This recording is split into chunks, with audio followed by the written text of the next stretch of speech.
This is your reminder that the BBC has yet to address the consistent transphobic leanings in its news coverage, and while the team behind Doctor Who is not connected to this in any way since this is a BBC-owned property, I'm going to keep pointing it out until the problem gets resolved. Links in a pinned comment below if you don't know what I'm talking about. I'll stop saying it when it stops being a problem.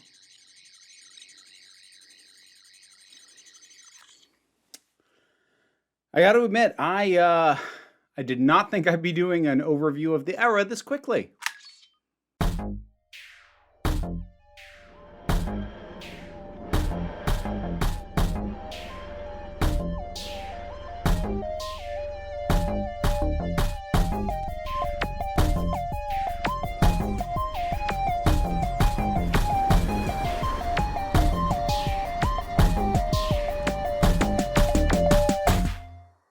Hello, folks. Yeah, Ncuti Gatwa's run as the Doctor. It's over. What this was going to be was just like my normal thing that I do at the end of any given season and just rank the episodes of that season. That felt, I don't want to say meaningless, but it felt like I might as well just do my full ranking of the era and incorporate both seasons and the specials and just do all of it at once, because it doesn't seem like that big of a difference between doing one and doing both. That having been said, hold on to the ranking. We're going to get to it in a little bit. We're going to talk about some general stuff overall.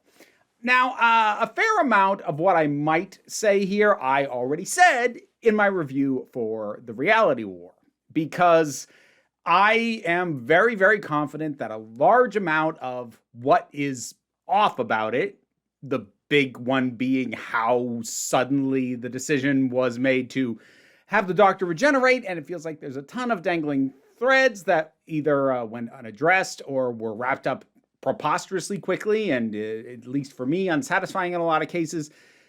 But I kind of talked about all that there, and I very strongly suspect that Gatwa made a decision that he didn't want to stick around for who knows how long before they finally get to start moving on the next season. He said he wanted out. They did reshoots to do a regeneration, and it is what it is. And, you know, the specifics of the regeneration aside, I think my biggest overall issue of the era as a whole is how abruptly it ended. Because it's not just that the regeneration happened with virtually no buildup. It's also the fact that there was a bunch of stuff at play that felt like, well, if you're not going to get to it by the end of this season, you're going to come back to it, right? I'm talking about stuff like Susan starting to appear, the fourth wall breaks, which I seriously doubt we're ever going to get an answer on, if I'm being completely honest. Possibly a recurrent mystery box with the boss. They say hello, by the way. Who does? The boss. That may be new, or it might be a callback to what the Star Beast actually said, what the Meep said way back in that special. Just wait till I tell the boss. Which now makes me wonder, like, okay, minor tangent, but like a little bit of a question. Who the heck was the toy maker referring to? There's only one player I didn't dare face. The one who waits. Was he referring to Sutek, or was he referring to Omega? And apparently the boss is like a different third thing now. But like all that gets dropped. Belinda's story gets wrapped up preposterously quickly. The whole idea of what is going on with the idea of this being the Doctor's daughter with Poppy is all incredibly rushed and not the easiest thing to follow. Stuff feels cramped together, stuff feels dropped, and it just very suddenly stops. And who knows how much, if any, of this is going to be carried over into the next season. Here's the funny thing. I've seen more than a few people, and like I asked this question myself, ask, why did a short-term run work for Eccleston as the Ninth Doctor where it feels like it's just suddenly stopping and like it feels way more jarring now with Gatwa? And I think there's a couple things in play, but I also want to float something. How certain are we that it wasn't jarring back then? Because here's the thing. I know there are definitely people who started watching the new show, well, some folks from back in Classic, but started watching it right when it started in 2005. Most people I know didn't start watching Doctor Who until somewhere in David Tennant's first run. I started watching it as it aired with Series 4. I was catching up on Series 1 through 3 as Series 3 was airing, but by the time I wrapped that up, it had already finished. And so it wasn't until Series 4 that I was watching it as it aired. And I hear similar timelines from most other people I know who got into the show during the revival period. And the thing is, for any of us who weren't watching at the time, how do we know it wasn't unsatisfying? Here's what I mean. It's easier to take in the Eccleston era going in knowing it's only one series long. 13 episodes and done. If you go back to start to watch it, like just looking at the fact that his face only shows up in one series, you realize, oh, this is all we get. And no matter what you think about the narrative value of having him leave that quickly, and obviously there were logistics going on behind the scenes with that, but I'm not going to get into all that, but just having him leave that soon, whether you think it works or doesn't, you are kind of cushioned for the fact that you already know that that's what it is. So it can't catch you off guard. It can't disappoint you any more than just going, oh, I would have liked to have gotten more from him. And the reason I bring that up is because I'm kind of wondering, is this era going to get a fairer shake some years down the line when people are able to, have it for the first time and go in knowing, okay, it's only 2 series, and just not get as hung up on it suddenly pulling the rug out from under them? Which I guess is the other thing I feel is worth talking about. I've seen fans say for a while, wouldn't it be so cool to have a surprise regeneration? I think we've kind of seen, no, not really. Now, like, granted, a big part of why this feels so jarring isn't strictly because the regeneration came out of nowhere. It's also because, as I said, a whole lot of stories that felt like they still had places to go get dropped or cut off or wrapped up super quick. And like those are contributing factors. And that's an issue, even if this had been a season finale that didn't feature a regeneration. So I'm not pretending that isn't the case. But at the same time, if we had known in advance that this was Gatwa's last episode, and like, yes, some people did, or at least suspected because of the leaks that were going around. I avoided the leaks like the plague. So I'd like heard this in general, but I never heard any of the specifics, and I gave it no weight. So I was about as caught off as you can be with something like this, and still having a knowledge of what folks are, what the rumor mill was doing. And it doesn't land great. Like, you can't prepare. It doesn't feel like a goodbye. It feels like something being taken from you. Because other than Eccleston, every other regeneration has been a big event. The actor playing the Doctor saying that they're leaving is a big deal. And then the announcement of who the new one is also a big deal. In most cases, they did these big, massive buildups to the reveal.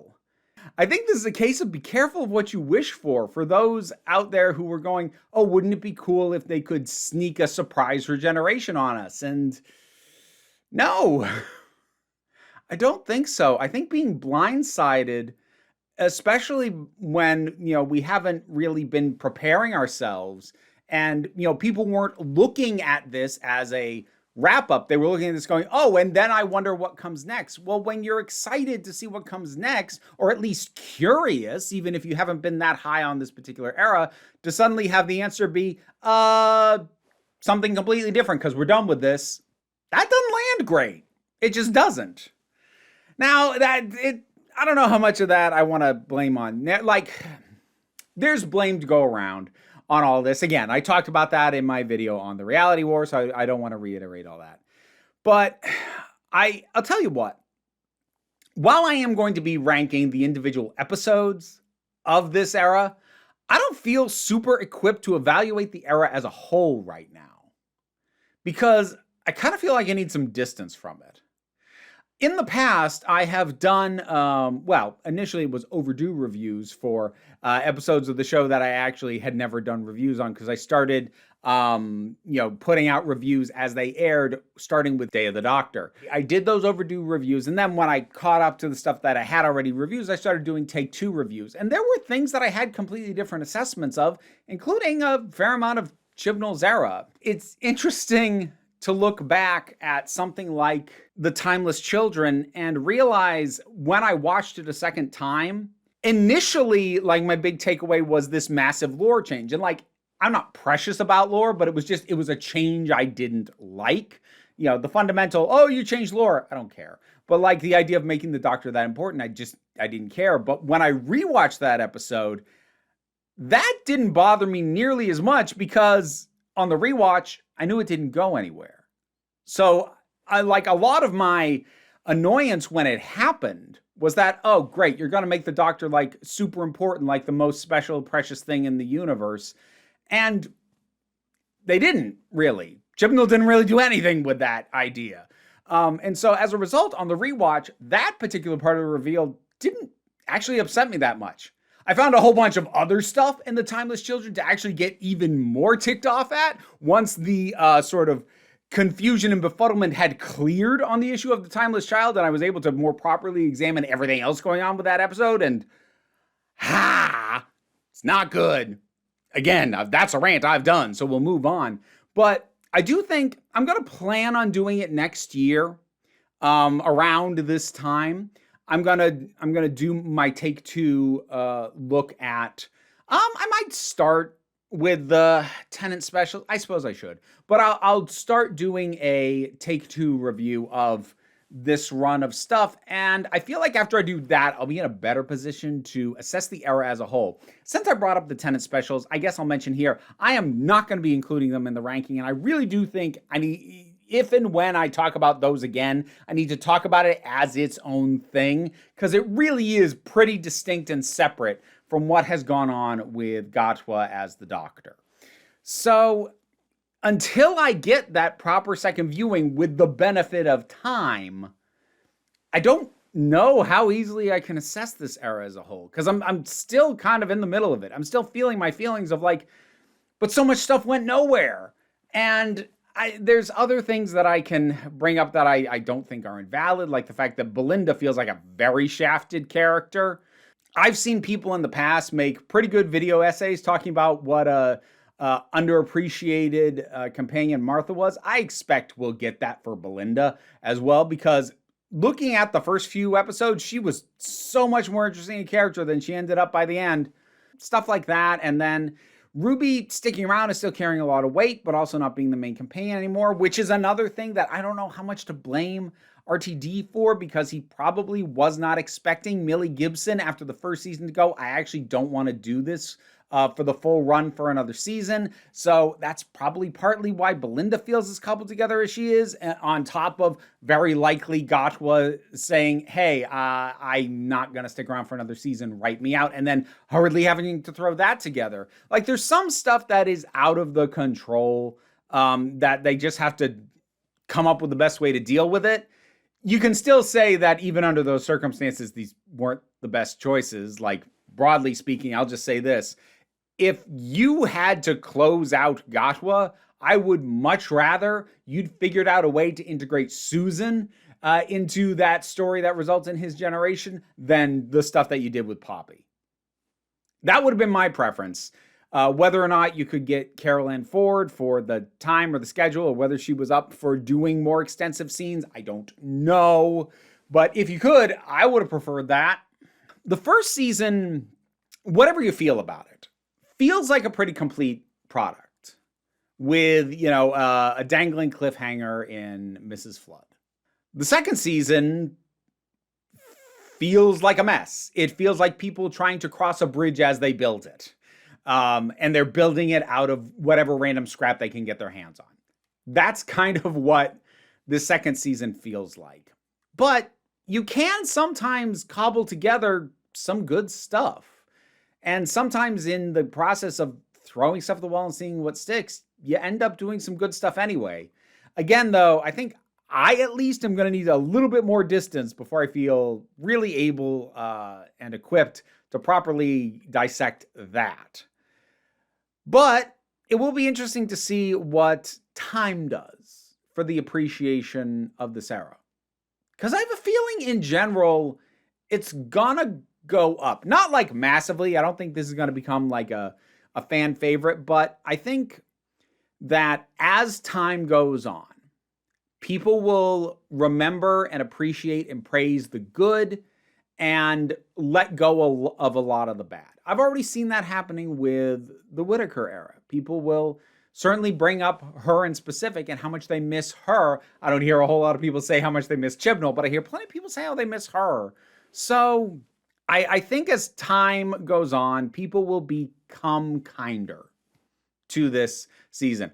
Whether or not they'll think it stacks up to the ones that came before it, that's a separate conversation. There is a difference between something becoming better evaluated than it used to be and actually surpassing the stuff that's still considered better than it. Who knows what'll happen there. But yeah, overall assessment, a mess by the end. First season wasn't a mess, I don't think.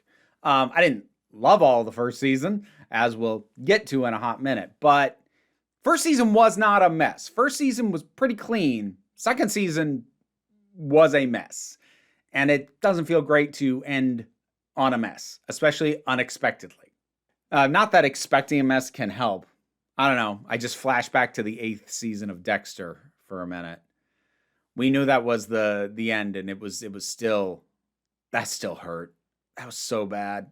I've heard the revival's decent. I still haven't gotten to it.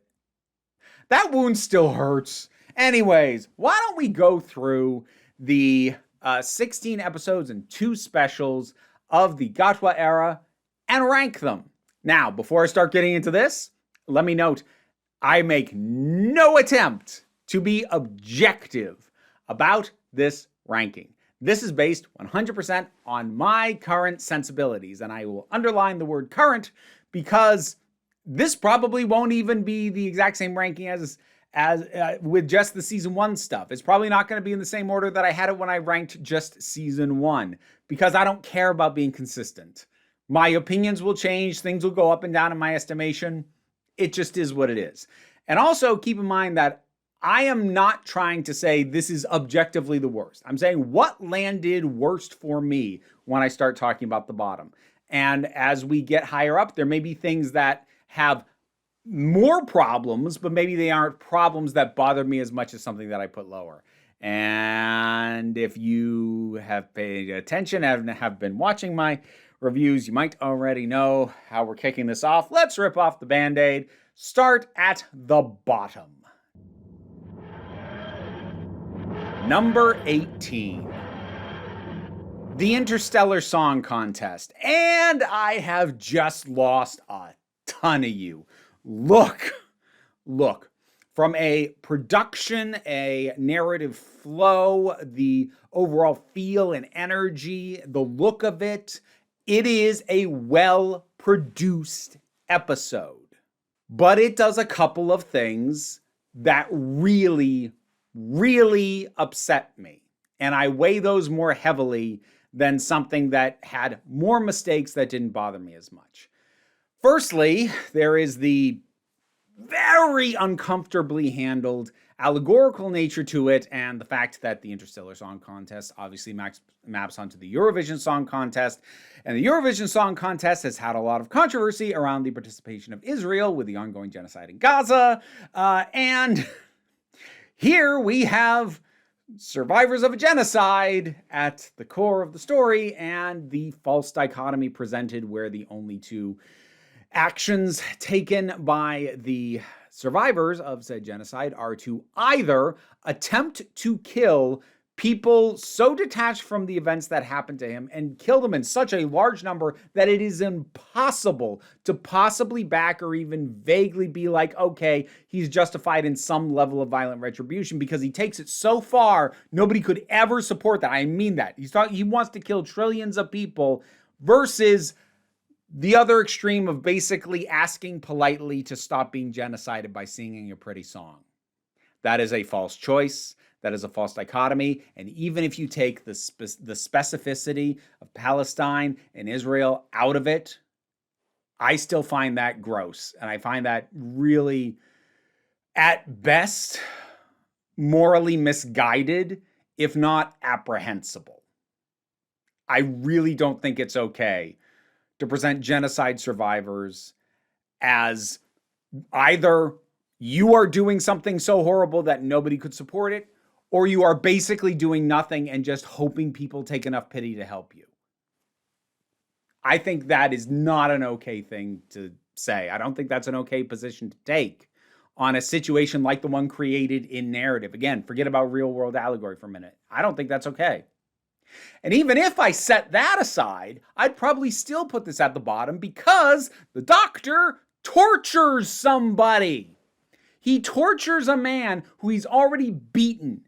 A single zap disables this guy. He is not a threat. And in fact, his plan had already been thwarted even before the first zap. And the doctor keeps doing it again and again and again. And I had problems with this at the time, and I did a whole separate video on it. But people partially defended it before the reality war came out on the basis of, well, I bet you there'll be consequences. I bet you they'll circle back onto us. I bet when Susan comes back, they'll do a thing. They didn't do a thing, and Susan never came back.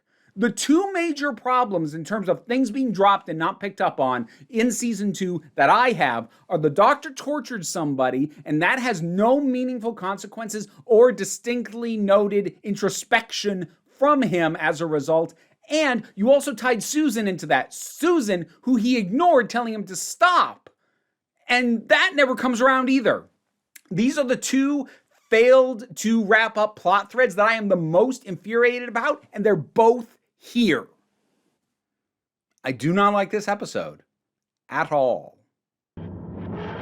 Number 17, The Legend of Ruby Sunday. I am going to be breaking up the two-parters into single episodes. That only impacts the last 2 episodes of each season, which were very obviously, to be continued situations. And people may have been expecting something else in this spot. And also, I'll note at this point, we have addressed the only one that I'm actively angry about. The only one that I am actually upset by is the Interstellar Song Contest. This is just a case of, well, honestly, can I tell you something? I remember almost nothing about this other than the Sutek reveal. Like, I remember they go into the time window, and they see like this weird recreation of Ruby's mother, who points at a sign to name her, which is still the most absurd thing I've ever heard of. Nobody's watching you. What do you mean she points at a sign to name her? But I remember that happening, but that can't be the whole episode. There's got to be other stuff going on. I can't remember really any of it. Like, this is a deeply forgettable episode. I will give big props to that cliffhanger. That got me. It really did. We'll get to the follow-up, but that cliffhanger did get me, but that's kind of all this thing has going for it. Like, the characters are fine. Mel's back. That's nice. She has a little moment with the doctor that's kind of cool, but that's about it. Like, this is kind of a nothing of an episode, especially given how poor the payoff is for a lot of it. Number 16, The Reality War. Yeah, I won't lie. I really did debate between this and Legend of Ruby Sunday for the spot just before this one. And on a different day, maybe I would have done them in the other order. But there are some things that I like here. A lot of it are smaller moments, like little bits of interaction. I think the wrap up on Conrad's story was really well done. I love the scene with Jodie Whittaker. I think that might actually be one of my favorite scenes with her as the doctor. She's phenomenal in that, as brief as it is. And there's just a handful of scattered across the whole thing moments that just made me smile. Some for legitimately heartfelt reasons, some for goofy reasons. I kind of like that there's a giant steering wheel to turn part of the tower around to aim these guns. That's ridiculous and kind of stupid, but I also kind of love it. There were enough things that kind of made me smile that I'm I was going to say that I remember. That's unfair. This is more recent. I haven't had time to forget them quite yet. But there was enough moments kind of scattered across this that made me go, yeah. And then other moments that made me go, oh, cripes. Because kind of as talked about in my overview, it hastily wraps up a bunch of stuff, fails to address a whole bunch of other stuff, and the regeneration, while on paper being a reason to regenerate that I should like, the basically to save and preserve one life, the doctor gives his own. I like that in theory on paper, but it just all falls flat here. So, yeah. Number 15, Empire of Death. So the reason that I put this one above Reality War, there aren't that many more things that I like than the Reality War, but the things that I like in this, I like more. Like, I really like Whitaker in Reality War, and then the rest of the stuff I liked was like, oh yeah, that's kind of nice. Here, there's two scenes that I genuinely really, really enjoy. The first, or at least the first I'm going to talk about, it doesn't happen chronologically in this order, but I'm going to talk about them in a ascending order of how much I like them. The first is Ruby's mother. Like, first of all, I like the idea that Ruby's mother is nobody. I don't think they executed that well in terms of, like, why did you make such a big deal? Like, I don't think they ever balanced that well with, like, everybody thought it was a big deal, but it wasn't. But, like, ultimately, the idea that she's just an ordinary person, I like. But I really like the meeting of these two women. Ruby meeting her mother could have been really crass or really cheesy or really hollow. And I think a lot of it comes down to the performances and the delivery of those moments were really heartfelt, and it chokes me up. It choked me up the first time I watched it. It's choked me up on subsequent times that I've rewatched that scene for whatever reason. And then there's the scene of the doctor talking to the woman, and I think he's getting a spoon, and it's just this woman on this dead world, and her baby is in a crib, and the baby's dead too, and she only kind of remembers that. There's something deeply, tragically sad about this scene. It sells the idea that everything is dying or dead so much better than any of the CGI effects that they threw at that idea. Just her talking about how even her memory is dying, that hits really well. I adore that scene. I wish it was in a better episode. Number 14, Space Babies. Space Babies is fine. Honestly, there's almost nothing that I'm that upset by in this. Actually, there's nothing that I'm upset by. Like, I don't love the effect on the babies because it's, uncanny valley and off-putting, but like, whatever, man. I don't love this. I don't really love too much of any of it. I don't like that there's a literal bogeyman. I don't like that we're dealing with talking babies. I don't like that we have a spaceship that farts to get propulsion. Like, I don't really like any of that, but I also can't really get too upset about it. It's silly. It's cheesy. It's the kind of thing that bugged me a lot more in my late 20s, early 30s than it does now. Like, I don't like it anymore now than I did then. But back then I used to be like, oh, why is that there? And now I'm like, oh, okay, whatever. And that's kind of what I'm at with this episode. And it still has a few moments that I do genuinely like. There's a few moments from Gotcha that I really like, him kind of pausing and being like, wait, why am I running away? And I love Ruby's moment of just asking him, if we make noise, can we distract this thing? He says yes, and she just grabs a pipe and slams it around and starts calling for the bogeyman. Bogeyman! I fell in love with her at that moment as a companion. Like, that was great. As meaningless as the snow thing ultimately was, it's also a really pretty scene when we get it. So, like, is there that much that is particularly good in this? No. Like, if we're comparing how good the good parts are, the good parts of Empire of Death are significantly better than this. But there really isn't anything that bad dragging it down is the difference. And again, on another day, maybe I'd switch this order slightly. Number 13. The Church on Ruby Road. Again, it's fine. It's a rollicking little adventure of an episode. The chemistry and the dynamic between Ruby and the Doctor, they work well together. You know, baby kidnapping goblins. It's that kind of silly that I'm like, it's not what I'm here for. I don't love it, but like, whatever, have your fun. There's a kind of fun song about it. Yeah, sure. Again, a little bit like Space Babies. This isn't a matter of like the parts that are good are like, oh, it's so good. It's more a matter of like, this isn't worth getting upset over. And like one tiny moment that I did really like, the vocabulary of rope. Yes, well, if you gave me a hand. I am learning the vocabulary of rope. I liked that moment. Number 12. The Devil's Cord. This is the other one I'm going to get in a lot of trouble over, I'm sure. Look, this one I'm just going to chalk up to personal taste.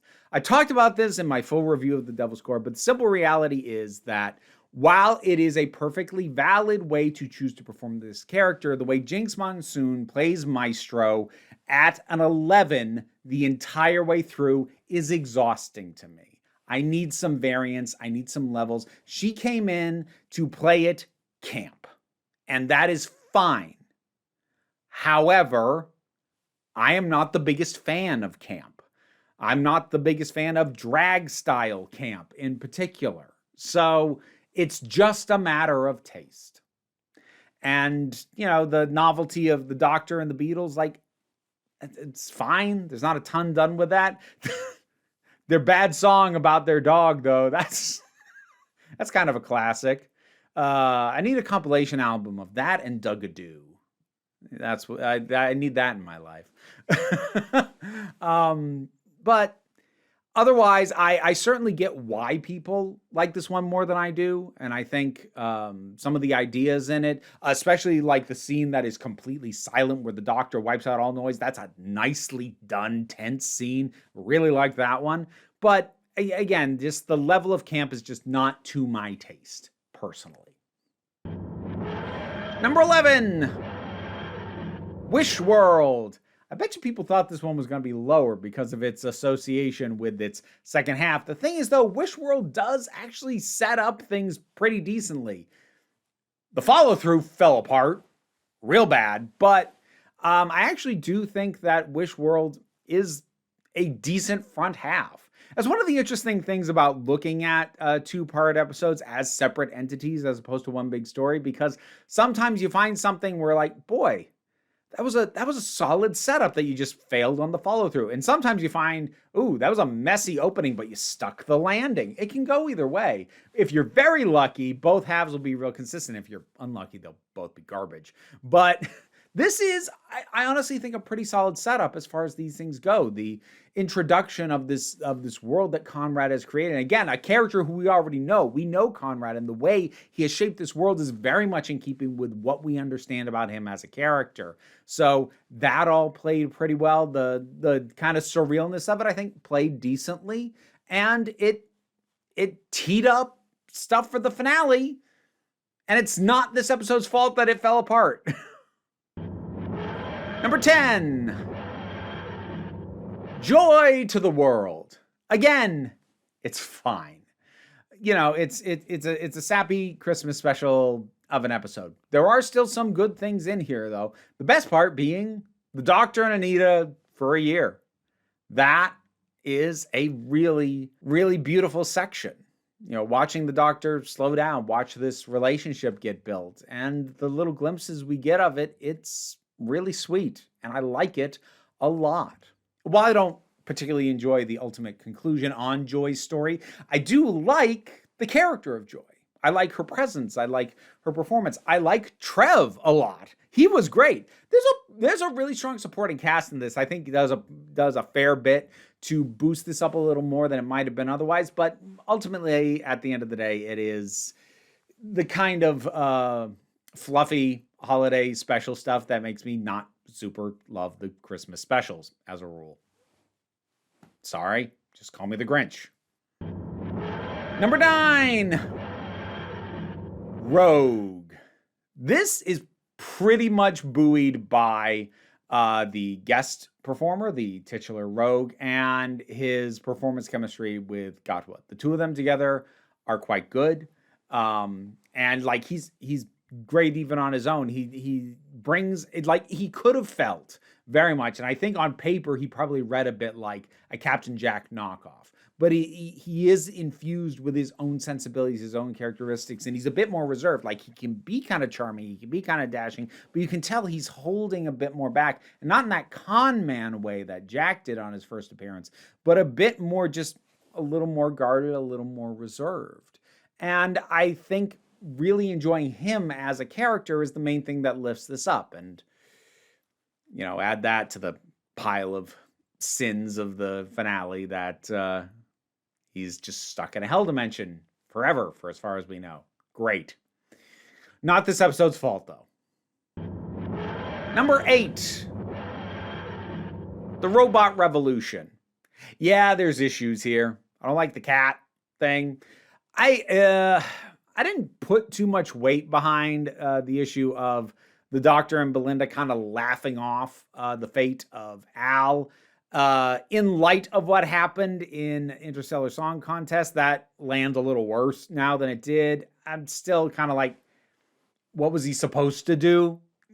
I mean, laughing, still not the best reaction, but like, I'm not sure he could have done actually anything about what happened there. But I really like the aesthetic. It's kind of this fun amusement park style of sci-fi, you know, very, very rounded, very colorful. The way the robots look, the little polish robot, and the sort of the internal timey-wiminess of the episode as a whole, I liked and I had enjoyed and I found fun.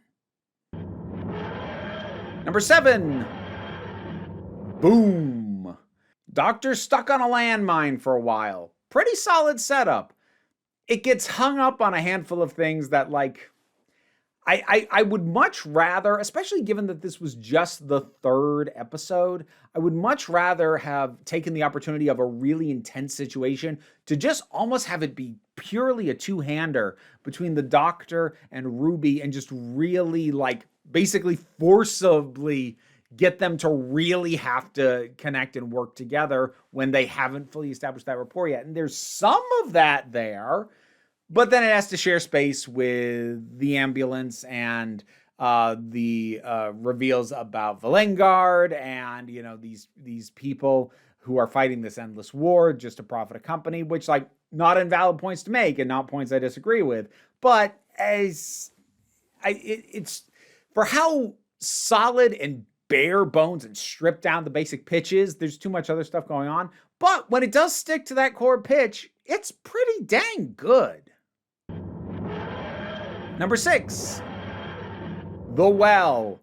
I think people who saw my review probably expected this to be lower than it is. But look, the fact that I don't like that it is connected to the Midnight entity and the episode Midnight, that is never going to go away. But it's also something I can't change. Like, it is what it is. I would rather they hadn't done that, but they did. And so that becomes one of those things that over time, it's like, is it worth my getting hung up on that? They shouldn't have done this. Yeah, well, they did.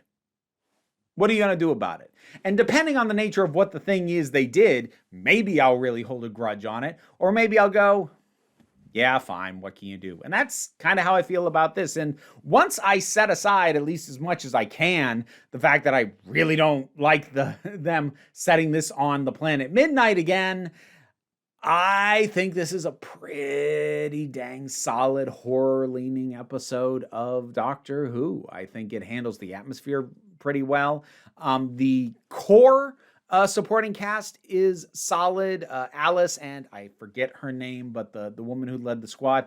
There's a lot of fodder and one jackass, and the rest of the supporting cast, they're not great, but like those two are quite good. Belinda has some good moments, especially when she's, you know, trying to help people and help Alice in particular. And just the thing that you can't quite see it. You can't quite, but it's there. Like, what? and the paranoia that instills. I like these ideas, and I like the execution for the most part. It's just stuck with baggage that it really didn't need. Number 5, Lucky Day. I thought I was going to put this one higher than I ultimately did, but yeah, this is where this lands. I do think this executes what it sets out to do pretty effectively. From here, it's largely going to be a matter of preference for what I prefer, because I think in general, executing on the idea of somebody doing what Conrad does, not just to Ruby, but like the extremes that he is willing to go to try and prove that he's right and prove the world wrong and prove that the world is what he says it is. I think is really well thought out and captures a certain kind of person really, really accurately. I think all of that is particularly well executed. Kate gets to stand up and put her foot down, which, give me more of that. I hope we get some of that in the War Between the Land and the Sea, because, I was all here for that. And for what it's trying to accomplish, I think it pulls it off pretty well. Number 4, Lux. This is one that, I didn't think I was going to put this high. But here's the thing, with the benefit of time and sort of accepting what this is instead of maybe what I'd hoped it would be, there's a lot to like here. I don't think that the performance of this particular member of the Pantheon is any less over the top than that of Maestro, but it's a good way to have me accept a cartoonishly over the top performance. Have it be a literal cartoon. Apparently that helps. For me, at least, it does. I like Mr. Ringoding as a visual. I like moments like him revealing what his laugh is and what that means in terms of what he is and what's going on. He's pretty solidly intimidating. There's a lot of nuance in how they handle the projectionist and the guy who owns the theater. That particular aspect, his story and like his wife, was handled so much more sweetly and with just, again, a lot more nuance than I would have expected a story like that to be handled. It does a pretty good job of addressing and acknowledging and nodding towards the racism of the era the Doctor and Belinda have found themselves in without dragging the whole story down with it, because the story's not here to be about that, but we are going to address it and we're going to acknowledge it and we're going to deal with that a bit. So it just feels really well balanced overall. And while I was kind of lukewarm on it when it first aired, I've looked back on it and gone, you know what? I think the issues I have with that are mostly things I can let go. And then I'm just left with good stuff. Number 3, The Story and the Engine. Best episode of the second season. I had a very strong suspicion that that was going to be my ultimate assessment, even right after I saw it for the first time. But yeah, I like this one a lot. I did say in my review that I really, really would have liked it to be 2 parts, because I want more stories. I want more time for more of these stories to get to know these men better, the supporting cast better, through the stories they tell and the ways that they tell them. But a little bit like how I can't change the fact that The Well deals with the Midnight Entity, I can't change the fact that this is only a single story when I think 2 parts would have been better. Accepting it on its own terms, it still does really good and really fascinating, really interesting stuff with stories and the powers of stories and the presentation of them. I love the stuff with the hair, and like there's a route through a labyrinth as a map in the hair. I love throwing Joe Martin in. You will almost always get bonus points for me if you throw Joe Martin in there for a little bit. So yeah, big ups for that.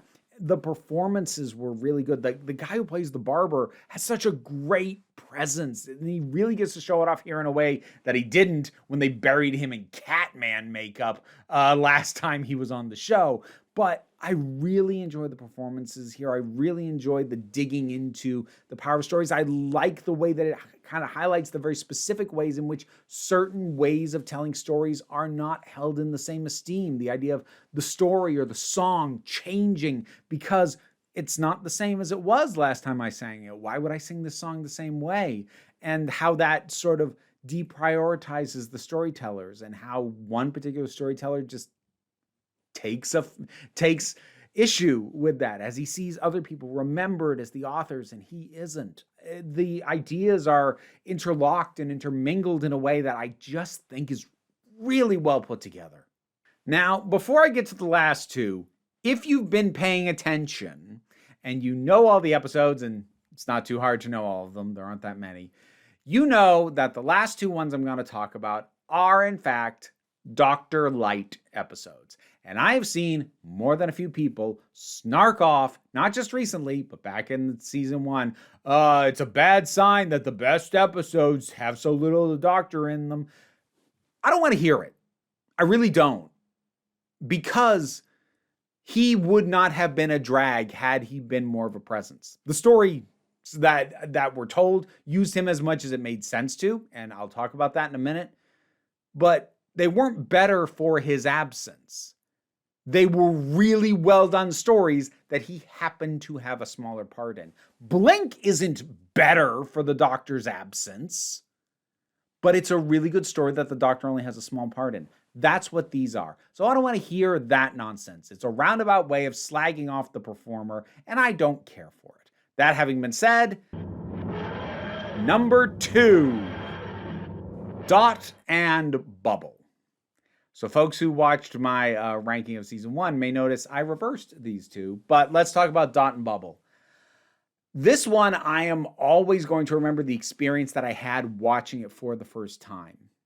And I think it's real good on a rewatch as well, but that first experience really did hit me so hard because I'm watching what I think is a commentary on social media, on a little bit on privilege, and not realizing until like the last 4 minutes of the episode that I've been watching a story about a white supremacist society and feeling my stomach sink, not just because of it completely changing my assessment of these people and having to watch the Doctor now deal with them, but also just I felt so weird in realizing how many things I'd missed, how many things I should have noticed, or I did notice but didn't think anything of. The fact that every single person there was white.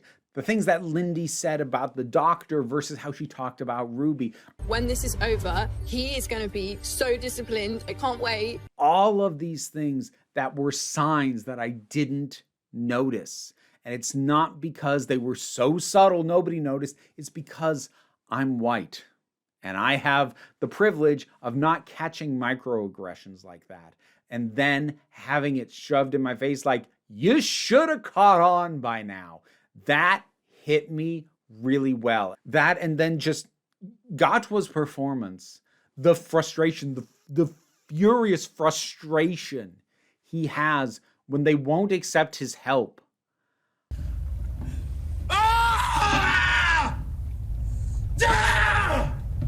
Oh, man, that yell still hits. That's brutal. This is a downer of an episode, but it needs to be.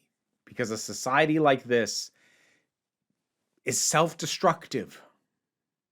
And they are embodying that by going out into a world they can't survive in. Because they'd rather do that, thinking delusionally that they will, than accept the help of a black man. I think that the ideas that this was playing with could have been done really heavy-handedly and really crassly, but I think it handles them really, really well.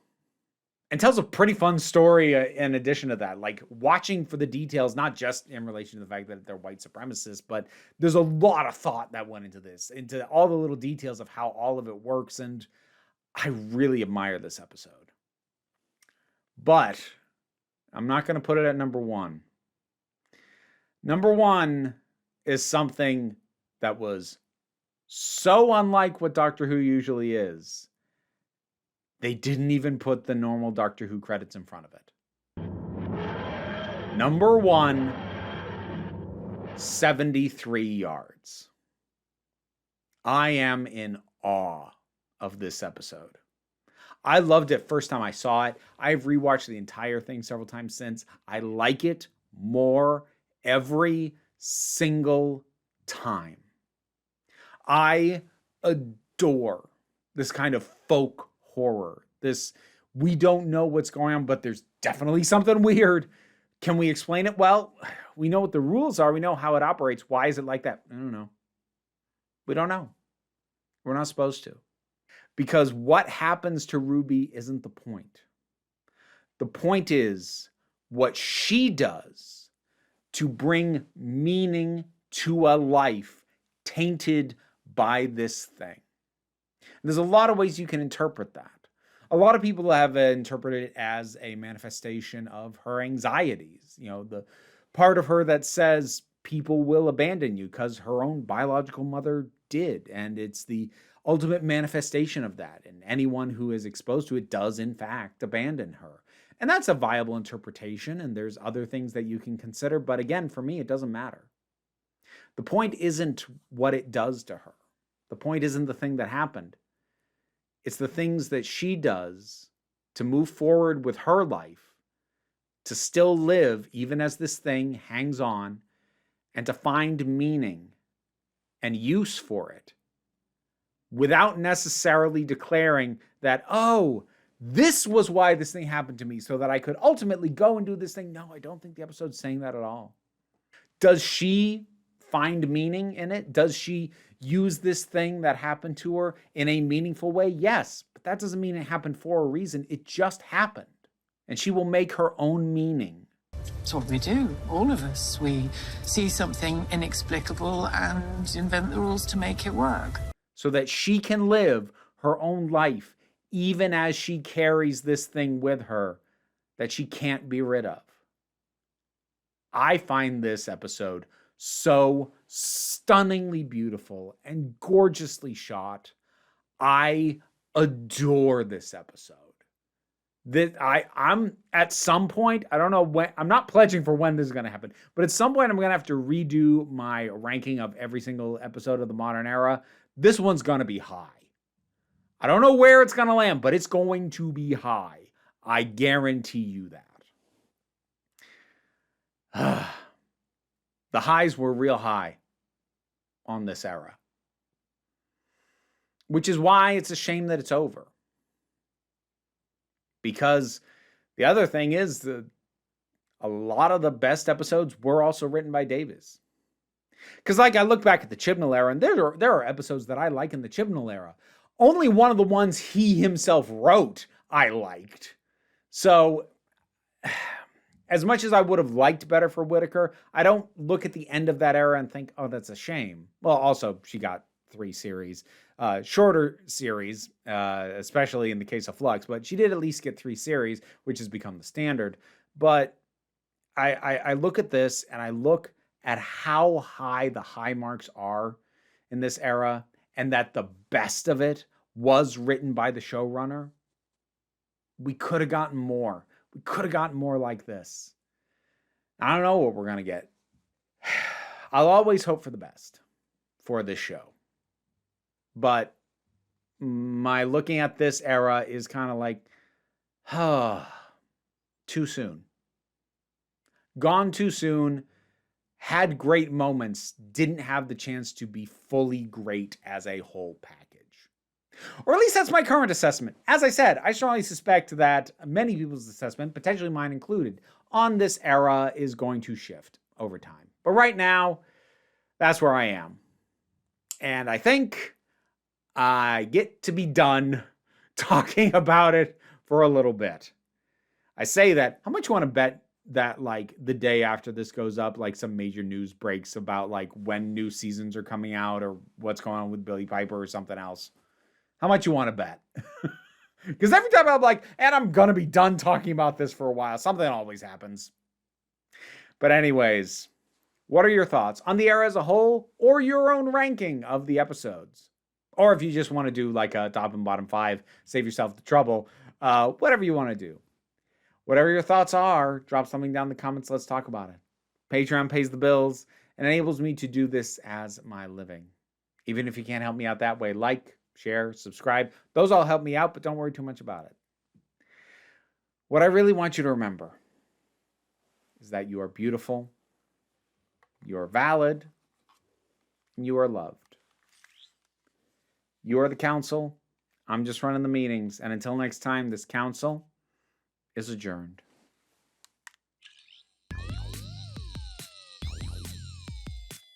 And now it's time to thank my highest supporting patrons.